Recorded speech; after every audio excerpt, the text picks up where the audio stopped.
Hello everyone, मैं हर्षित आप सभी का स्वागत करता हूं आपकी अपनी टेक्निकल पाठशाला में। आज जो हम पढ़ने जा रहे हैं उससे पहले आप सभी को महाशिवरात्रि की हार्दिक शुभकामनाएं और वुमेन्स डे की भी बहुत बहुत मुबारकबाद। ठीक है, आज जो टॉपिक हम लोग पढ़ने जा रहे हैं अपना ईएमआई के अंदर, उसमें हम लोग क्या देखेंगे, उसमें हम लोग देखने वाले हैं स्पेसिफिकेशन ऑफ मेजरमेंट। जो हम मेजरमेंट करते हैं उसके अंदर हमारे कुछ ऐसे पैरामीटर्स होते हैं जिनका हमको बहुत ज़्यादा ध्यान रखना होता है, या फिर कह सकते हैं कि जो हमारा मेजरमेंट है वो इन सभी पैरामीटर्स पे क्या करता है, डिपेंड करता है। वो पैरामीटर्स हमारे कौन कौन से होते हैं, उसमें आता है accuracy, precision, range, loading effect, resolution, sensitivity, drift, और भी हमारी कई सारी चीजें जो है डिपेंड करती हैं हमारे मेजरमेंट पे। ठीक है, तो हम जब मेजरमेंट करते हैं किसी भी क्वांटिटी का तो क्या क्या चीज हमको ध्यान में रखनी होती है, उसको आज हम लोग आज की क्लास में पढ़ेंगे। ठीक है, और हम लोग देखेंगे एरर्स के बारे में कि जब हम मेजरमेंट करते हैं तो हमको कौन कौन से एरर अपने सिस्टम में देखने को मिलते हैं।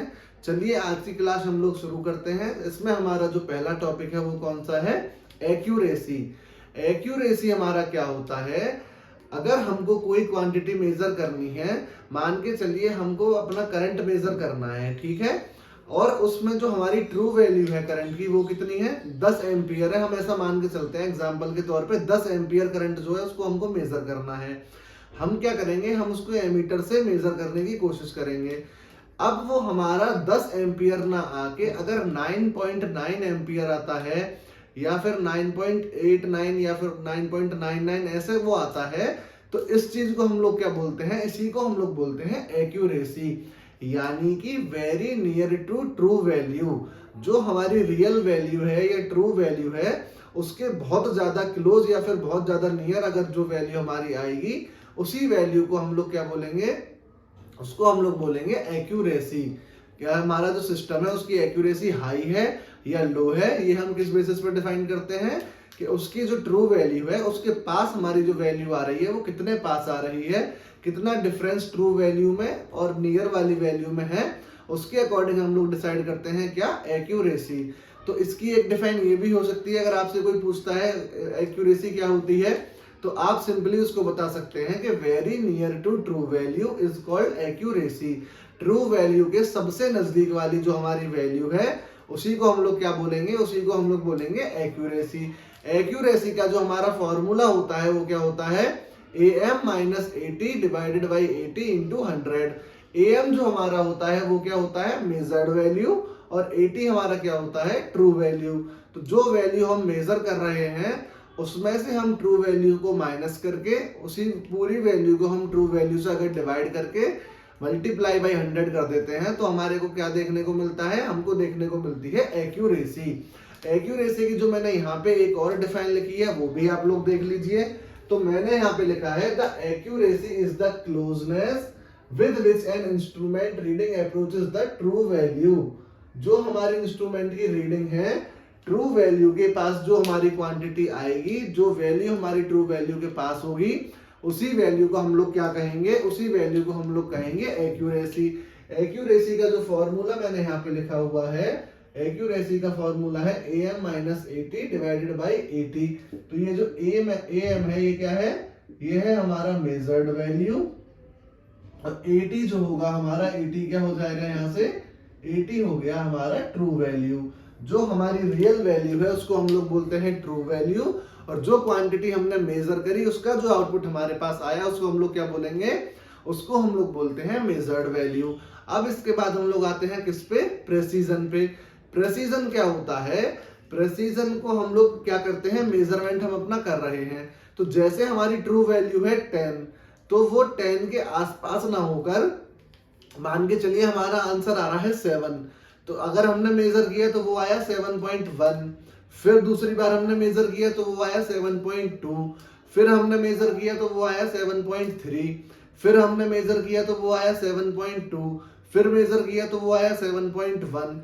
अगर वो इसी रेशियो में, इसी स्केल के बीच, किसी एक परफेक्ट वैल्यू के बीच में ही वो घूमता रहता है, जैसे हम कोई चीज मेजर कर रहे हैं 10 बार अगर मेजर किया तो 10 बार जो वो हमारी रीडिंग्स हैं वो इक्वल आ रही है, मतलब अप्रोक्सीमेटली इक्वल है, उनमें बहुत ज्यादा डिफरेंस नहीं है, उसी को हम लोग क्या बोलते हैं, उसी को हम लोग कहते हैं प्रेसीजन।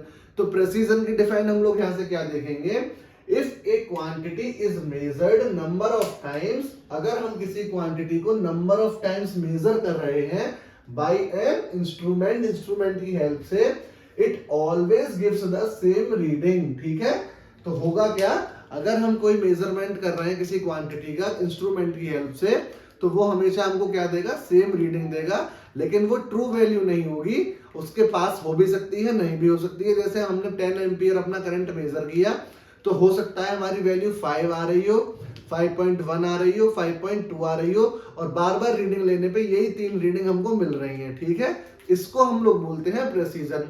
प्रेसीजन का मतलब हो गया कि ड्रिफ्ट, और हमारा क्या कहते हैं, there is no drift and the measured value do not vary with time.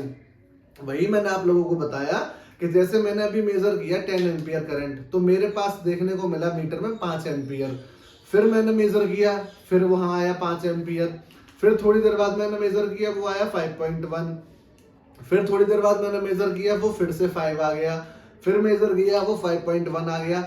अगर इसी तरीके से चलता रहता है और बहुत ज्यादा चेंज हमारा नहीं होता है मेजर्ड वैल्यू में, यानी कि जैसे मैंने मेजर किया तो 5 आया है, तो अगर मैं दूसरी बार मेजर कर रहा हूं फिर 7 या 8 आ जाता है, तो इसको क्या बोलेंगे, ये टाइम के साथ मेजर्ड वैल्यू क्या हो रही है, चेंज हो रही है। लेकिन प्रेसीजन के केस में ऐसा नहीं होता है, हमारी मेजर्ड वैल्यू क्या है, चेंज नहीं होती है। इसी को हम लोग क्या बोलते हैं, प्रेसीजन। और हमारे जो प्रेसीजन है उसके अंदर कोई भी ड्रिफ्ट नहीं होती है, और जो हमारी मेजर्ड वैल्यू है वो टाइम के साथ क्या नहीं होगी, चेंज नहीं होगी या फिर वेरी नहीं करेगी। इसको हम लोग बोलेंगे प्रेसीजन। एक्यूरेसी और प्रेसीजन आपके लिए बहुत इंपॉर्टेंट है, कई बार इससे क्वेश्चन पूछा जाता है। और जो हमारा प्रेसीजन है, एन इंस्ट्रूमेंट में possess a high degree of precision, however the reading may not be accurate। यही मैंने आपको अभी बताया, जैसे मैंने 10 एम्पियर को मेजर किया, तो ये है कि जो हमारा इंस्ट्रूमेंट है वो रीडिंग तो हमको देगा, परफेक्ट रीडिंग देगा। जैसे 5 एम्पियर आई, फिर 5.1 आया, फिर उसको मैंने यहाँ से ऊपर जाके मेजर किया तो 5.2, फिर मैंने बीच में मेजर किया 5.1, फिर मैंने मेजर किया 5। तो वो पॉइंट्स में अगर थोड़ा बहुत बढ़ता है तो वो आएगी तो परफेक्ट वैल्यू, लेकिन इसको हम एक्यूरेट नहीं कह सकते हैं। ठीक है, तो प्रेसीजन जो होता है वो हमारा वैसे जो मेजर्ड वैल्यू है वो तो एक्यूरेट आएगी, मतलब एक्यूरेट ऐसा नहीं है कि 5 है तो 5 ही आएगी, 5.1 5.2 ऐसा हो सकता है, लेकिन ऐसा नहीं होगा कि पहले 5 आ रही है फिर 7 या 8 आ जाए। वो बिल्कुल पॉइंट्स में थोड़ा सा वेरी करेगी, ज्यादा वेरी वो नहीं करेगी।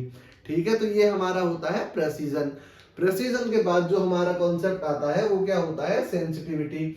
सेंसिटिविटी हमारा क्या होता है, ये रेशियो होता है मैग्नीट्यूड ऑफ आउटपुट सिग्नल और मैग्नीट्यूड ऑफ इनपुट सिग्नल का।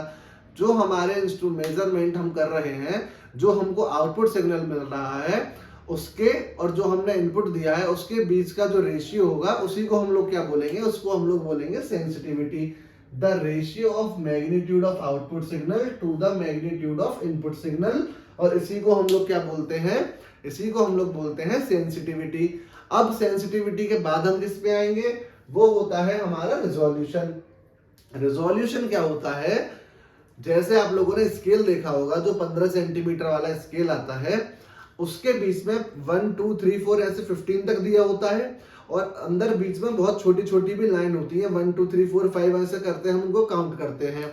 तो वो जो छोटी छोटी हमारी लाइन होती हैं, एक तरीके से आप वहीं से रिजोल्यूशन समझ सकते हैं। जैसे मुझे मेजर करना हुआ 1.2, तो 1.2 जो है हमारा 1 और 2 के बीच में कहीं 1.2 होगा। अगर वो छोटे वाले स्केल हमारे ना हो तो हम अंदाजे से ही उसको कहीं लगाएंगे, लेकिन जो छोटी वाली लाइन होती है, बहुत छोटे छोटे लाइन उसमें बने होते हैं, तो जहां दूसरे वाला होगा उस पॉइंट पे आप रख के बता देंगे कि ये 1.2 है।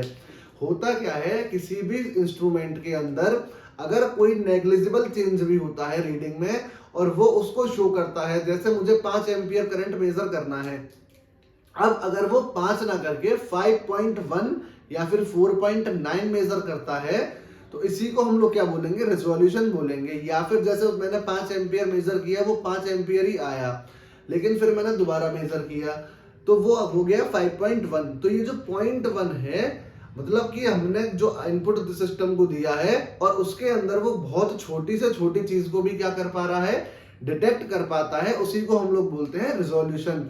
कि हमारी मेजरमेंट के अंदर अगर कोई स्मॉलेस्ट यानी कि बहुत छोटा भी चेंज होता है और वो हमारा इंस्ट्रूमेंट डिटेक्ट करके हमको बताता है, इसी को हम लोग बोलते हैं रिजोल्यूशन। ठीक है, तो डिफाइन क्या है रिजोल्यूशन की? This is the smallest change in the measured value to which the instrument will respond. यानी कि जो चीज हम मेजर कर रहे हैं उसके अंदर अगर बहुत छोटा सा चेंज भी अगर होता है तो हमारा जो इंस्ट्रूमेंट है वो क्या करेगा? रिस्पॉन्ड करेगा। इसी को हम लोग क्या बोलते हैं? इसी को हम लोग बोलते हैं रिजोल्यूशन। रिजोल्यूशन के बाद हमारा क्या आता है? रिजोल्यूशन के बाद आता है हमारा रेंज। रेंज क्या होता है? रेंज हमारी होती है डिफरेंस हाईएस्ट और लोएस्ट मेजर्ड वैल्यू के बीच की। इसका जो एग्जांपल है वो मैं आपको एग्जांपल के तौर से समझा देता हूं। थर्मामीटर आप सभी ने देखा होगा, उसमें डिग्रियां लिखी होती हैं। मान के चलो मेरे पास एक थर्मामीटर है जिसकी रेंज है 200 डिग्री सेल्सियस से 500 डिग्री सेल्सियस तक। ठीक है, तो इसकी जो रेंज को हम कैलकुलेट करेंगे वो क्या करेंगे? मैंने आपको बताया था difference between highest value and lowest value. जो हाईएस्ट वैल्यू है और जो लोएस्ट वैल्यू है इन्हीं के बीच के डिफरेंस को हम लोग क्या बोलते हैं? रेंज, या फिर इसी को हम एक नाम और जानते हैं स्पैन। तो ये होता क्या है? जैसे मैंने यहाँ एग्जांपल में थर्मामीटर लिखा है, तो इसकी जो हाईएस्ट रेंज है वो क्या है? 500। जो लोएस्ट रेंज है वो क्या है? 200। तो 500 में से अगर मैंने 200 माइनस कर दिया तो हमारे पास कितना बचा? 300। तो अगर इसमें थर्मामीटर की मैं बात करूं तो इसकी रेंज क्या हो जाएगी? इसकी रेंज हो जाएगी 300 डिग्री सेल्सियस। ठीक है, ये क्या करेगा? 300 डिग्री सेल्सियस तक मेजर करके हमको जो टेम्परेचर है वो ये बता देगा। तो डिफरेंस होता है हमारा हाईएस्ट वैल्यू और लोएस्ट वैल्यू के बीच का, उसी को हम लोग क्या बोलते हैं? रेंज, या फिर इसको हम एक नाम से और जानते हैं, किससे? स्पैन। ये भी आप याद रखिएगा। तो difference between highest lowest possible operating limits of the instrument. ठीक है, जो हमारी हाईएस्ट और लोएस्ट पॉसिबल ऑपरेटिंग इंस्ट्रूमेंट की क्या है? लिमिट्स हैं, उसी को हम लोग क्या बोलेंगे? रेंज, या फिर इसी को हम लोग बोलेंगे स्पैन। एग्जाम्पल एक मैं आपको और देता हूं। आप सबने अपनी लैब्स में एमीटर वोल्टमीटर देखे होंगे, तो उसमें आपने देखा होगा 0 से 10 एम्पियर के बीच का करंट हमने दिया हुआ है। तो उसकी रेंज क्या होगी? 0 हो गई लोएस्ट लिमिट, 10 हो गई हाईएस्ट लिमिट। तो 10 में से अगर हम 0 को माइनस करते हैं तो कितना बचता है हमारे पास? 10। तो जो रेंज हमारे पास उस एमीटर या वोल्टमीटर की आई वो क्या आई? वो हमारे पास आ गई 10। अगर आपसे कोई पूछता है उसका स्पैन क्या है, तो स्पैन भी वही होता है, हाईएस्ट में से लोएस्ट लिमिट को माइनस कर दीजिए, उसी को हम लोग बोलते हैं स्पैन। ठीक है, तो स्पैन हमारा ये होता है। इसके बाद हम लोग किस पे आते हैं? इसके बाद हम लोग आते हैं एरर पे। अब होता क्या है हमारे, अगर कोई भी सिस्टम की हम लोग बात करते हैं, इस पूरे यूनिवर्स में कोई भी चीज ऐसी नहीं है जो परफेक्ट है। हर एक सिंगल चीज में एरर होता है। कोई भी सिस्टम आप बनाइए उसमें कुछ ना कुछ एरर आपको देखने को मिल ही जाएगा। तो एरर क्या होता है? जो हमारी एक चीज हमको पता है कि ये ट्रू वैल्यू है, ठीक है, अगर उस ट्रू वैल्यू को हम माइनस करते हैं किससे? जो हम लोगों ने मेजर किया, तो जो आउटपुट हम लोगों को मिलता है उसी को हम लोग क्या बोलते हैं? उसी को हम लोग बोलते हैं एरर। इसका फॉर्मूला क्या होगा? AM minus AT। ठीक है, measured value minus true value, इसी को हम लोग क्या बोलते हैं? एरर बोलते हैं। यहाँ मैंने लिखा भी है difference between measured value and true value, ये आप लिख लीजिए AM माइनस AT, इसी को हम लोग क्या बोलेंगे? एरर बोलेंगे। मेजर्ड वैल्यू में से अगर हम ट्रू वैल्यू को माइनस कर देते हैं तो हमको क्या देखने को मिल जाएगा? हमको एरर मिल जाएगा। प्लस एरर जो हमारा होता है वो पॉजिटिव भी हो सकता है, नेगेटिव भी हो सकता है और जीरो भी हो सकता है। हो सकता है हमने 10 एम्पियर मेजर किया और हमारी जो मेजर्ड आई वो भी 10 आई, तो इसमें 10 माइनस 10 हमारा क्या हो जाएगा? 0, तो 0 एरर है। हो सकता है हमारी मेजर्ड वैल्यू ज्यादा आए, तो मेजर्ड वैल्यू अगर हमारी ज्यादा आएगी तो एरर कैसा हो जाएगा? पॉजिटिव हो जाएगा। हो सकता है हमारी मेजर्ड वैल्यू 8 आई, तो हमारा जो एरर आ गया वो क्या आ गया? -2 आ गया। तो जो हमारा एरर है वो पॉजिटिव, नेगेटिव और जीरो तीनों हो सकता है। ठीक है, इसके बाद जो हमारा है उसको हम बोलते हैं लोडिंग इफेक्ट। लोडिंग इफेक्ट क्या होता है? जो हमारा इंस्ट्रूमेंट हम यूज कर रहे हैं मेजरमेंट के लिए, जो उसका इंटरनल इंपीडेंस है, अगर वो भी सर्किट के अंदर शो होने लग जाए, या फिर पहले यहां देखिए, when an instrument is used for measurement its own impedance comes in the circuit. अगर हमारा जो हम इंस्ट्रूमेंट यूज कर रहे हैं उसका जो खुद का इम्पीडेंस है, अगर वो हमको सर्किट के अंदर शो होने लग जाएगा तब, और इसका जो रिजल्ट होगा वो क्या होगा, this results in change of real value of quantity under measurement. होगा क्या, अगर हमारा कोई इंस्ट्रूमेंट है और हमारी मेजरमेंट में उसके भी इंपीडेंस की वैल्यू ऐड हो जाएगी, या फिर वो हमको उसमें इंपीडेंस की वैल्यू भी दिखने लग जाएगी, तो उसका रिजल्ट क्या होगा, जो हमारी रियल वैल्यू हमको मेजर्ड वैल्यू मिलनी चाहिए वो ना मिलके हमको क्या होगा, this results in the change of real value of quantity.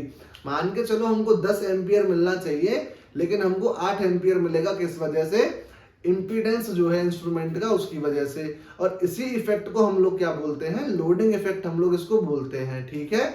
और लोडिंग इफेक्ट का this problem occurs not only first stage, यानी कि मैंने आपको बताया भी था कि अगर हमको कोई क्वांटिटी मेजर करनी होती है तो पहले हम उसको क्या करते हैं, एनालॉग सिग्नल में क्या करते हैं, उसको एनालॉग सिग्नल में कन्वर्ट करते हैं। फिर उस एनालॉग सिग्नल को हम किसको देते हैं, ट्रांसड्यूसर को। ट्रांसड्यूसर क्या करता है, इलेक्ट्रिकल क्वांटिटी को नॉन इलेक्ट्रिकल क्वांटिटी में कन्वर्ट कर देता है। फिर हमने जो इंस्ट्रूमेंट लगाया हुआ है उस इंस्ट्रूमेंट पे हमको अपना आउटपुट देखने को मिलता है, ठीक है। वहां मतलब डाटा रिप्रेजेंट हमारे सामने प्रेजेंट होता है। तो ये जो लोडिंग इफेक्ट है, ये ऐसा नहीं है कि जब मैंने कन्वर्जन किया एनालॉग सिग्नल में सिर्फ तब होगा, या फिर मैं इसको क्या करूंगा, ट्रांसफर करूंगा किसमें, ट्रांसड्यूसर में, ये तब होगा, या फिर जो हमारा मीटर लगाया हुआ है मेजरमेंट के लिए उस पे ये हमको देखने को मिलेगा। ये हमको तीनों स्टेजेस में देखने के लिए मिलता है लोडिंग इफेक्ट जो है। तो यही मैंने यहाँ पे लिखा हुआ है, this problem occurs not only in the first stage but in all the 3 stages. All 3 stage हमारी कौन सी है, सेंसिंग में, कन्वर्जन में और data presentation of a measurement system. इन तीनों हमारे स्टेजेस में हमको क्या देखने को मिलेगा, लोडिंग इफेक्ट देखने को मिलेगा। जितने भी ये कितने 7 पैरामीटर मैंने आप लोगों को बताए हैं, बहुत इंपॉर्टेंट है आपके लिए। आप क्वेश्चन लगाएंगे तब आपको समझ आएगा, हर एक तीसरा क्वेश्चन आपको इन्हीं टॉपिक से मिल जाएगा, किस इंस्ट्रूमेंट की एक्यूरेसी ज्यादा है, कौन सा प्रिसाइज है, या फिर आपको 2 इंस्ट्रूमेंट की रीडिंग दे देगा, पूछ लेगा इसकी एक्यूरेसी और प्रिसीजन कैसा है, एरर पूछ सकता है, लोडिंग इफेक्ट पूछ लेगा, रेंज पूछ लेगा, कुछ भी आपसे पूछेगा। इन 7 पैरामीटर से आपको क्वेश्चन देखने को मिलेगा, अगर आपका स्पेसिफिकेशन ऑफ मेजरमेंट से क्वेश्चन आता है तो, ठीक है। बेहद अच्छे से मुझे लगता है ये चीजें आपको समझ में आ चुकी होंगी। इसके बाद जो हम टॉपिक देखेंगे वो हम लोग देखेंगे एरर्स, कि जो हमारे मेजरमेंट में एरर होते हैं वो कौन कौन से एरर हमको देखने को मिलते हैं अपने मेजरमेंट में। जैसे एग्जांपल के लिए मैं आपको बता दूं, एक हमारा होता है ह्यूमन एरर। मान के चलिए आप अपनी लैब में प्रैक्टिकल परफॉर्म कर रहे हैं, आपने देखा कि आपको 10 एम्पियर मेजर करना था, यानी कि, या फिर मान लीजिए 10.2 मेजर करना था, तो आपने उस 10.2 को 10.2 ना देख के, रीडिंग हमारी 10.2 ही आई, लेकिन आपको लगा ये 10.3 है, तो आपने सोचा 10.3, और आपकी जो रीडिंग नोट करनी थी वो आपने कितनी कर दी, 102 या 103 आपने लिख दिया, तो 103 एम्पियर आपने करंट लिख दिया। तो ह्यूमन एरर में क्या होगा, हमारी गलत मतलब निगरानी से हमने किसी चीज की रीडिंग इम्प्रॉपर देखा और फिर उसको इम्प्रॉपर लिख दिया। तो ये जो एरर्स आते हैं, ये हमारे एरर्स आते हैं किसमें, ह्यूमन एरर में। कुछ हमारे होते हैं इंस्ट्रूमेंटल एरर, कुछ हमारे होते हैं रैंडम एरर। तो ये सारे एरर अब हम लोग देखेंगे कि हम जो मेजरमेंट करते हैं उसके अंदर कौन कौन से एरर हमको सिस्टम में देखने को मिलते हैं, ठीक है। यहां तक अगर आपको कुछ समझ में ना आया हो तो प्लीज मुझसे कमेंट में आप पूछ लीजिएगा, मैं आपको बता दूंगा, ठीक है। इसके बाद अब हम लोग क्या देखेंगे, इसके बाद हम लोग देखेंगे एरर्स इन मेजरमेंट। हमारी जो मेजरमेंट हम लोग करते हैं उसमें कौन कौन से एरर्स होंगे, ये अब हम लोग देखने वाले हैं, ठीक है। प्रॉपर नोट्स बनवा के मैं आपको सब कुछ पढ़ा रहा हूँ, इससे ज्यादा नोट्स बनाने की कोई जरूरत नहीं है। अगर आपको लगे सर कम कम लिखवा रहे हैं तो आप भरने को पूरी 2-4 कॉपी भर के नोट्स बना लीजिए, लेकिन जितना लिमिटेड डाटा आप लोगों के पास रहेगा उतनी जल्दी आपका रिवीजन हो जाएगा, और रिवीजन जल्दी हो जाएगा तो आपको क्वेश्चन लगाने का बहुत ज्यादा टाइम मिलेगा, ठीक है। तो अब हम लोग देखेंगे क्या, एरर्स इन मेजरमेंट। मेजरमेंट में हमारा कौन कौन से एरर होंगे वो हम लोगों को अब देखना है। No measurement can be done with perfect accuracy. हमारी, मैंने आपको पहले ही बता दिया, ऐसी कोई भी मेजरमेंट या कोई भी सिस्टम ऐसा नहीं बना है जिसको हम लोग कह लें कि ये परफेक्ट है या फिर एक्यूरेट है, इसमें कोई भी एरर नहीं होगा। हमारे हर एक सिस्टम में कुछ ना कुछ एरर हमको देखने को मिलता ही है। तो इस पूरे यूनिवर्स में हमारा कोई सिस्टम ऐसा नहीं है जिसमें कोई एरर ना आए या फिर हम कह सकें कि ये हमारा परफेक्ट या फिर एक्यूरेट सिस्टम है, ठीक है। Errors may be reduced to some extent and efforts may be made to get maximum accurate result. अब हम लोग कुछ चीजों का यूज करके क्या करते हैं, उस एरर को खत्म करते हैं। फिर जो हमको आउटपुट देखने को मिलता है वो क्या होता है, वो आउटपुट हम कहते हैं कि हाँ हमारा जो आउटपुट अब आया है वो एक्यूरेट है, या फिर हम उसको कहते हैं कि अब हमारा सिस्टम क्या है, ये परफेक्टली काम कर रहा है और हमारा सिस्टम क्या है, एक्यूरेट है, ठीक है। इसमें हम लोगों को क्या देखना है, एरर्स इन मेजरमेंट में हम लोग देखेंगे कौन कौन से हमारे एरर हैं। टोटल हमारे 5 एरर हैं, ठीक है। पहला जो हमारा एरर है वो कौन सा है, ह्यूमन एरर। दूसरा है हमारा सिस्टम एरर। तीसरा है हमारा रैंडम एरर। चौथा है हमारा एब्सोल्यूट और रिलेटिव एरर।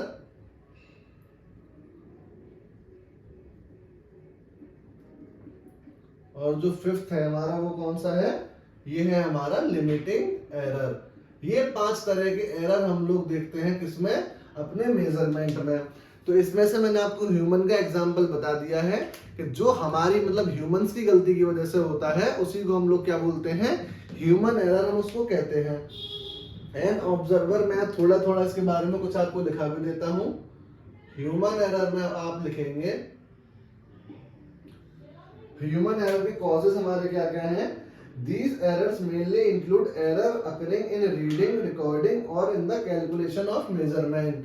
जो हम रिकॉर्डिंग करते हैं, रीडिंग की रीडिंग लेते हैं या फिर कैलकुलेशन करते हैं, ठीक है।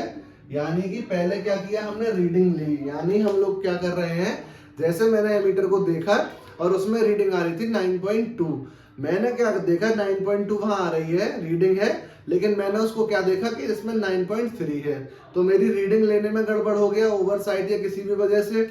फिर मैं क्या करूंगा, उसको मैं लिखूंगा, रिकॉर्ड करूंगा अपने पास। अब रिकॉर्ड करने में मैंने 9.3 को क्या लिख दिया, 93 लिख दिया। फिर मैं क्या करूंगा, कैलकुलेशन करूंगा। तो जब कैलकुलेशन करूंगा तो हमारा रिजल्ट जो आएगा वो क्या आएगा, गड़बड़ आएगा। तो ये पूरा प्रोसेस क्या हुआ, सिस्टम में कोई गड़बड़ नहीं थी, लेकिन मैंने रीडिंग भी गलत देखी, रिकॉर्ड मतलब लिखा भी उसको गलत और कैलकुलेशन भी गलत करी, जिसकी वजह से जो हमारे सिस्टम का आउटपुट हमको मिला वो कैसा मिला, गलत मिला। तो इसमें सिस्टम का कोई एरर नहीं है, पूरा का पूरा एरर किसका हुआ, ह्यूमंस का हुआ, यानी कि हमारा हुआ। इसीलिए इसका नाम हम लोगों ने लिखा है ह्यूमन एरर। अब इसके कॉजेस क्या क्या है, किस वजह से हमारा ह्यूमन एरर होता है, वो हम लोग देखेंगे, ठीक है। तो पहला हम लोग देखेंगे ड्यू टू ओवरसाइट, ठीक है। दूसरा हम लोग क्या देखेंगे, केयरलेसनेस में रीड, केयरलेसनेस में रीड अ वोल्टेज, मैंने यहां लिखा भी यहाँ पे example 225 volt in place of 21.5 volt. यानी कि मुझे लिखना क्या था, 21.5 वोल्ट मुझे रिकॉर्ड करना था, यानी कि जो हमारी प्रैक्टिकल फाइल होती है उसमें लिखना था 21.5 वोल्ट, लेकिन मैंने उसकी जगह केयरलेसनेस की वजह से क्या लिख दिया, गलती से क्या लिख दिया, 215 वोल्ट मैंने लिख दिया। ही में रिकॉर्ड ऑफ 21.5, ठीक है, व्हाइल डूइंग कैलकुलेशन ही में यूज 2.15। अब इसी तरीके से मैंने आपको समझा दिया, लिखा मैंने कुछ, कैलकुलेशन करते टाइम मैंने मतलब हमको लेना क्या था, केयरलेसनेस में रीड अ वोल्टेज 225 वोल्ट, 225 को मैंने क्या लिख दिया 21.5, और जब मैंने रिकॉर्डिंग की तब मैंने क्या लिखा 21.5, लेकिन जब मैं कैलकुलेट कर रहा हूं तो मैंने क्या लिख दिया 215 लिख दिया कैलकुलेशन करते वक्त। तो जो हमारी कैलकुलेशन आई वो क्या हो जाएगी, पूरा का पूरा जो मेरे को आउटपुट देखने को मिलेगा वो क्या मिलेगा, गलत आउटपुट हमारा हो जाएगा। तो इस तरह के जो हमारे सिस्टम में एरर होते हैं उसी को हम लोग क्या बोलते हैं, उसको हम लोग बोलते हैं ह्यूमन एरर। जो भी इंसान की गलती की वजह से सिस्टम में हमारा एरर आया उसको हम लोग बोलेंगे ह्यूमन एरर। तो इसमें आपको रटने की कोई जरूरत नहीं है, आप लोग याद रख सकते हैं कि अगर हम लैब में जाते हैं और प्रैक्टिकल परफॉर्म करते हैं और हमारी गलती से हमने क्या किया, कोई रीडिंग गलत देख ली, फिर उस गलत रीडिंग को देख के हमने लिखा कुछ और यानी कि रिकॉर्ड कुछ और कर लिया और कैलकुलेशन के टाइम हमने कोई और रीडिंग यूज कर ली, इस पूरे प्रोसेस को हम किस में बोलते हैं, इसी प्रोसेस को हम लोग बोलते हैं ह्यूमन एरर। अब जो दूसरा एरर है हमारा वो कौन सा है, वो होगा हमारा सिस्टम एरर। प्लस अब ये जो हमने देखा कि ये तो हो गया एरर, एरर तो आ गया, लेकिन अब इस एरर को हटा के हमको अपने सिस्टम को क्या करना है, परफेक्ट बनाना है। तो ये हमारे जो एरर्स आए हैं सिस्टम में, इसको हम कैसे रिड्यूस करेंगे, तो इसके लिए हमको एक परफेक्ट ऑब्जर्वर की जरूरत पड़ेगी, या फिर जो हमारा इस फील्ड में एक्सपीरियंस होल्डर कोई हो, वो जाके जिसको रीडिंग प्रॉपर लेनी आती हो। तो हम लोग क्या लिखेंगे, the observer should be careful and attentive. ये तो आपको करना ही पड़ेगा, जबकि आपके सामने रीडिंग सही आ रही है और आप अपनी आंखों से उसको गलत देख ले रहे हो, तो हमको केयर करनी पड़ेगी, अटेंटिव रहना पड़ेगा, जो रीडिंग आ रही है हम वही नोट करें, ठीक है। दूसरा क्या होगा, always number of reading should be taken to detect such mistakes. हम क्या करते हैं, जैसे एक बार हमने करंट की वैल्यू निकाल ली, वही लिख के हम आगे बढ़ गए, दूसरा एक्सपेरिमेंट करने लगे। तो हमको करना क्या है कि उसको 2-4 बार हमको करके देखना है, ताकि अगर 2-4 बार सेम रीडिंग आती है तब तो हम बोलेंगे कि हाँ यही आंसर है, हमारी रीडिंग गलत नहीं है। लेकिन मान के चलिए आना है आंसर 225 और आंसर आ रहा है 21.5, तो अगर हम इसको मल्टीपल टाइम्स यानी कि बार बार परफॉर्म करेंगे, 2-4 बार अगर इसको परफॉर्म करके देख लेंगे, तो हम लोगों को समझ में आ जाएगा कि हमसे कुछ गलती हो गई है जिसकी वजह से सिस्टम में एरर आ रहा है। तो हम क्या हो जाएंगे, केयर करेंगे और अटेंटिव हो जाएंगे, तो हमारी सही रीडिंग आ जाएगी। इसको हम लोग क्या बोलते हैं, method of reduce of this human errors, ठीक है। इसके बाद जो हमारा दूसरा एरर है वो कौन सा है, सेकंड है हमारा सिस्टम एरर। अब सिस्टम एरर में हमारे कौन से होते हैं, 3 टाइप होते हैं। पहला होता है हमारा इंस्ट्रूमेंटल एरर, ठीक है जी। दूसरा होगा हमारा एनवायरमेंटल एरर। तीसरा हमारा कौन सा होगा, ऑब्जर्वेशनल एरर। अब इसके अंदर हम लोग क्या देखेंगे, जो हमारा इंस्ट्रूमेंटल एरर है, due to fault in the instrument, यहां मैं लिख देता हूं इसी के सामने, due to fault in the instrument. अगर हमारे इंस्ट्रूमेंट में कोई फॉल्ट आ गया है तो उसको हम लोग क्या बोलेंगे, इंस्ट्रूमेंटल फॉल्ट। और ये फॉल्ट किसके अंदर आता है, ये हमारा आता है सिस्टम एरर के अंदर, सॉरी एरर बोलेंगे हम इसको, इंस्ट्रूमेंटल एरर। तो अगर हमारे इंस्ट्रूमेंट में कोई फॉल्ट आ गया है, या फिर due to misuse of the instrument, यानी कि हमको अपना इंस्ट्रूमेंट सही से यूज करना नहीं आ रहा है, उस वजह से भी हमको क्या देखने को मिलेगा, हमको देखने को मिलेगा इंस्ट्रूमेंटल एरर। तीसरा हमारा क्या है, due to loading effect. Loading effect मैंने आपको पहले बता दिया, अगर हमारे इंस्ट्रूमेंट का जो इम्पीडेंस है वो हमको शो होने लग जाएगा मेजर्ड वैल्यू में या फिर सर्किट में, उसकी वजह से क्या रिजल्ट होगा, जो हमारी रियल क्वांटिटी आनी चाहिए, जो हम वैल्यू मेजर कर रहे हैं, वो ना आके जो हमारा रिजल्ट है वो क्या होगा, चेंज हो जाएगा। किस वजह से, लोडिंग इफेक्ट की वजह से। तो हमने क्या देखा, इंस्ट्रूमेंटल एरर हमारा किस किस वजह से होता है, या तो हमारे इंस्ट्रूमेंट में कोई फॉल्ट आ जाए, या फिर लोडिंग इफेक्ट, या फिर हम लोगों ने क्या देखा दूसरा, due to misuse of the instrument. अगर हम इंस्ट्रूमेंट को सही से यूज नहीं कर पा रहे हैं, उसकी वजह से भी हमको क्या देखने को मिलेगा, इंस्ट्रूमेंटल हमको देखने को मिलेगा। दूसरा एरर हमारा क्या है, एनवायरमेंटल एरर। होता क्या है, कभी कभी हमारे जो इंस्ट्रूमेंट है उनकी कुछ ना कुछ रेटिंग होती है कि वो इसी टेम्परेचर पे काम करेंगे। तो मान के चलिए हम लोग अपने लैब में परफॉर्म कर रहे हैं प्रैक्टिकल, और हमारे इंस्ट्रूमेंट की जो वैल्यू है उसका है कि ये जो हमारा इंस्ट्रूमेंट है ये 30 डिग्री सेल्सियस तक या 40 डिग्री सेल्सियस तक ये क्या करेगा, परफेक्टली काम करेगा। बहुत सारे बच्चे आपकी लैब में भर गए और वहां बहुत ज्यादा गर्मी हो गई, जिसकी वजह से क्या हुआ, टेम्परेचर बढ़ गया। तो वो जो टेम्परेचर हमारा बढ़ा, उसकी वजह से हमको सिस्टम जो है, हमारा जो इंस्ट्रूमेंट है वो सही से काम ना करके हमको क्या देगा, गलत रीडिंग देगा। तो इसी एरर को हम लोग क्या बोलते हैं, इसी एरर को हम लोग बोलते हैं एनवायरमेंटल एरर, ठीक है। Caused due to the surrounding of the instrument, example ambient temperature, humidity, pressure, dust और वाइब्रेशंस। ये इसके क्या है, कॉजेज हैं कि अगर कहीं हमारी वाइब्रेशन है बहुत ज्यादा, या फिर क्या है, प्रेशर डस्ट है, बहुत धूल है, या फिर ह्यूमिडिटी है, गर्मी है या सर्दी है, इसकी वजह से हमको क्या देखने को मिलेगा, ये एरर देखने को मिलेगा। मान के चलिए मेरे पास एक एमीटर है जिसका जो परफॉर्म करने का, परफेक्टली परफॉर्म करने का जो हमारे पास क्या है टेम्परेचर है वो 40 डिग्री सेल्सियस मैंने माना।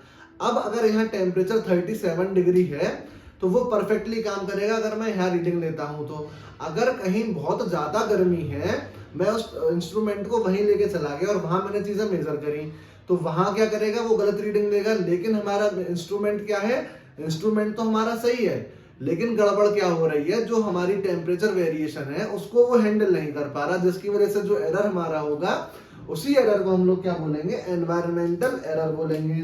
तो इसमें हम लोग क्या लिखेंगे, ह्यूमिडिटी या फिर प्रेशर डस्ट एक्सेट्रा, इन सब चीजों की वजह से जो हमको एरर देखने को मिलता है, वो कौन सा एरर देखने को मिलता है, एनवायरमेंटल एरर। तीसरा जो हमारा होता है वो कौन सा होता है, ऑब्जर्वेशनल एरर, और इसी को हम लोग क्या कहते हैं, पैरेलैक्स एरर के नाम से भी हम इसको जानते हैं। ठीक है, पैरेलैक्स एरर का मतलब क्या होगा हमारा, while reading an instrument the observer may himself add an error. To reduce this error the meter is provided with a mirrored scale. होता क्या है, जैसे कि मान के चलिए कोई बड़ा स्केल लगा हुआ है और मैंने उसको रीडिंग को देखा, उसमें स्केल हमारे किस तरीके से होते हैं, ये हमारा स्केल है, ठीक है, ये यहाँ हमारा क्या लगा हुआ है, स्केल, ये है पॉइंटर। अब ये जो पॉइंटर है ये था तो यहाँ पे, ठीक है, ये इस पे था, मान के चलिए यहाँ 5 एम्पियर करंट है, ठीक है, ये भी यहाँ था, लेकिन मैं थोड़ा दूर से खड़े होकर इसको देख रहा हूं तो मुझे क्या दिखाई दिया, मुझे ये पॉइंटर दिखाई दिया इधर, और मैंने जो रीडिंग नोट कर ली वो क्या नोट करी, 4 एम्पियर रीडिंग मैंने नोट कर लिया। आप लोगों ने देखा होगा जो हम लोग लैब में मटेरियल वो इंस्ट्रूमेंट्स यूज करते हैं उसके ऊपर क्या लगा होता है, शीशा लगा होता है। अगर वो शीशा ना लगा हो तो ये जो हमारा पॉइंटर है इस पे हवा का भी इफेक्ट हर तरफ से पड़ेगा, तो वो रीडिंग हमारी सही अगर देने की कोशिश भी करेगा और हवा वहां ज्यादा है तो वो रीडिंग हमारी फ्लक्चुएट कर सकती है। तो ये पैरेलैक्स या फिर जो हमारा ऑब्जर्वेशनल एरर है, इसको खत्म करने के लिए हम लोग क्या करते हैं, प्रॉपर एक मिरर स्केल लगाते हैं, शीशा लगा देते हैं इंस्ट्रूमेंट के ऊपर और पास जाके हम उसको देखते हैं। ऐसा नहीं कि अगर हमको दूर से दिख रहा है तो हम उसी को नोट कर लेंगे, एकदम मीटर के पास जाके हम लोग देखेंगे क्या रीडिंग हमारी है और फिर हम इस रीडिंग को नोट करेंगे, तो हमारा जो ऑब्जर्वेशनल एरर है वो हमारे सिस्टम में नहीं होगा। ठीक है, पहला मैंने आपको बताया ह्यूमन एरर, दूसरा मैंने आपको बताया सिस्टम एरर। सिस्टम एरर में मैंने आपको तीनों पार्ट बता दिए, कौन कौन से, इंस्ट्रूमेंटल एरर, एनवायरमेंटल एरर और ऑब्जर्वेशनल एरर। कोई भी दिक्कत अगर यहाँ तक आप लोगों को आती है तो प्लीज कमेंट में जरूर बताएं। ठीक है, इसके बाद हमारा कौन सा एरर आता है, इसके बाद हमारा आता है रैंडम एरर। अब हमारा रैंडम एरर क्या होगा, रैंडम एरर में ना तो हमारे सिस्टम की कोई गलती होगी और ना ही हमारे इंसानों की कोई गलती होगी। अभी तक जो एरर दो हम लोगों ने देखे, ह्यूमन एरर और सिस्टम एरर, उसमें क्या हो रहा था, ह्यूमन एरर में हम लोग क्या देख रहे थे कि हमसे ही कोई गलती हो जा रही थी रीडिंग लेने में या फिर उसको नोट करने में या फिर कैलकुलेशन करने में, तो उस एरर को हम लोग क्या बोल रहे थे, उस ही एरर को हम लोग कह रहे थे ह्यूमन एरर। उसके बाद हमने देखा सिस्टम एरर, तो सिस्टम में या तो हमारे इंस्ट्रूमेंट में ही कोई फॉल्ट आ जाए या हमको वो इंस्ट्रूमेंट चलाना नहीं आ रहा, ठीक है, या फिर उसमें कोई लोडिंग इफेक्ट है, या एनवायरमेंट में ह्यूमिडिटी है, गर्मी सर्दी है, टेम्परेचर वेरिएशन है, ठीक है, या फिर हमने क्या किया कि हमको रीडिंग कुछ लेनी थी लेकिन हमको वहां वेरिएशन मिला, मिरर नहीं होने की वजह से हमने क्या किया, वो लाइन 5 पे थी लेकिन मुझको लगा 4 पे है तो हमने वो रीडिंग नोट कर ली, ऑब्जर्वेशनल एरर हमने पढ़ा। रैंडम एरर में हमारा क्या होगा, ना तो कोई सिस्टमेटिक एरर होगा यानी कि सिस्टम भी हमारा परफेक्टली काम कर रहा होगा और ह्यूमन भी कोई मिस्टेक यानी कि हमसे भी कोई मिस्टेक नहीं होगी। रैंडम एरर का मतलब है कि हमारा सब कुछ सही है लेकिन अचानक से कुछ एरर आ जाए तो उसको हम, रैंडम का नाम ही सही आप समझ रहे होंगे, रैंडम मतलब अचानक, अचानक से अगर हमारे सिस्टम में कोई एरर आता है तो उसी को हम लोग क्या बोलेंगे, उसी को हम लोग बोलते हैं random error. Random error which are must and out to human control are categorize as the random error, यानी कि हमारे हाथ में नहीं होता है, इसको हम लोग लिख सकते हैं आउट ऑफ ह्यूमन कंट्रोल और सिस्टम। मतलब ना तो ये हमारे हाथ में है, ना इसके अंदर कोई सिस्टमेटिक एरर है, ये अपनी मर्जी से कहीं भी कुछ हो जा रहा है गड़बड़, तो ये अपने अकॉर्डिंग चल रहा है। मीटर भी हमारा सही काम कर रहा था, हम लोग भी परफेक्ट रीडिंग ले रहे हैं, लेकिन फिर भी हमारे सिस्टम में क्या आ रहा है, एरर आ रहा है। उसी को हम लोग क्या बोलते हैं, उसी को हम लोग बोलते हैं रैंडम एरर। ठीक है, अब जो हमारा चौथा एरर है वो कौन सा है, एब्सोल्यूट एरर, और इसी को हम लोग क्या कहते हैं, रिलेटिव एरर। रिलेटिव एरर और एब्सोल्यूट एरर हमारे क्या होते हैं, difference between measured value and the true value is called absolute error. पहले ही मैं आपको ये बता चुका हूं, एरर में मैंने आपको जो डिफाइन लिखवाई थी, difference between measured value and true value. तो ये जो हमारा एब्सोल्यूट एरर है, इसको हम डिनोट किससे करेंगे, ए आर से। तो am माइनस 80 डिवाइडेड बाई 80, इसको हम लोग करते हैं। ठीक है, इसको हम लोग क्या बोलेंगे, एब्सोल्यूट एरर, और इसको हम डिनोट किससे करते हैं,